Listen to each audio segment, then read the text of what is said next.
Аялымдын арбагы жашоо бербейт. Силерге калп мага чын. Бул окуя менин жашоомду бузгана калды. Жаманбы жакшыбы, жубайым экөөбүз 5 жыл жашадык.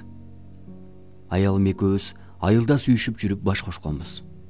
Айылда бир аз тургандан кийин шаарга бөлүнүп кеткенбиз, өзүбүзчө оокат кылалы деп. Экөөбүз тең иштейбиз, эл катары жашап жаттык.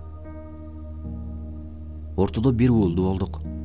Кубанычыбызга чек жок. Абдан бактылуу элек. Андан кийин өзүм жалгыз иштеп жаттым. Аялым Жазгүл үйдө кечке балабыз менен. Айлар өтө берди. Жазгүл мурдагыдай чырайлуу эмес, өңү бузула баштады. Жүзү карайып да кетти.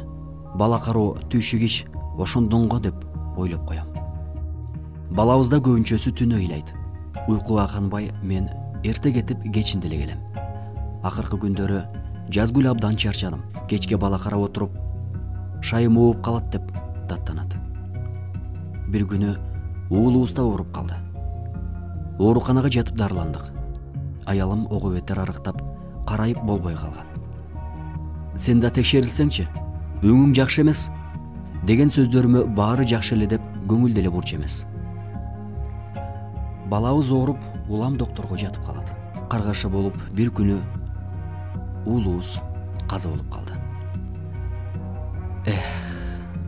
Кандай гана жаман сокку болду. Мындай болот деп эч күткөн эмеспиз. Оорудан улам өтүшүп кетип, о дүйнөгө кете берди. Мен да элдин балдары ооруган, жөнөкөй эле оору деп көп көңүл бурбай жүрө бериптир мен иштеп. Катуу стресске кабылдык. Аялым турбай жатып калды. Күнү түнү ыйлайт. Мени кичине болсо да иш алаксыздады. Жазгүл үйдө жатып, уулубуздун артынан алда тура албай ооруп калды. Бир нече ай өтүп кетти ошентип. Бир күнү докторго барсак, Жазгүлгө да жаман диагноз коюшту. Жумушумду таштап, баардык аракетимди кылдым. Бирок көп өтпөй, ал дагы мени таштап кете берди. Кандай жаман, жакын адамдарыңды жоготкон. Бул дүйнөдө жалгыз, эч кимге керегим жоктой сезилип, жашоонун даамын сезе албай калдым. Жазгүлдү жерге бергенден кийин 40 күн өтүп, ал менин түшүмө кире баштады. Күн сайын түшүмө кирет. Баягы бактылуу кездегидей эле жүргөн болуп башталат. Анан эле аягы жаман болуп бүтөт. Күн сайын ошондой. Жакшы эле жүрөбүз. Анан эле ал жес кемпирге айланып, мени муунтуп өлтүргөнгө аракет кыла баштайт.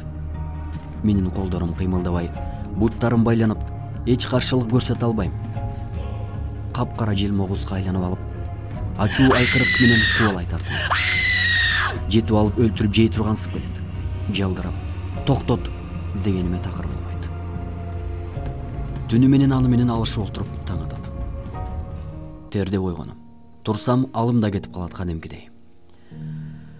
Акыры күндөр уктай албай да калдым.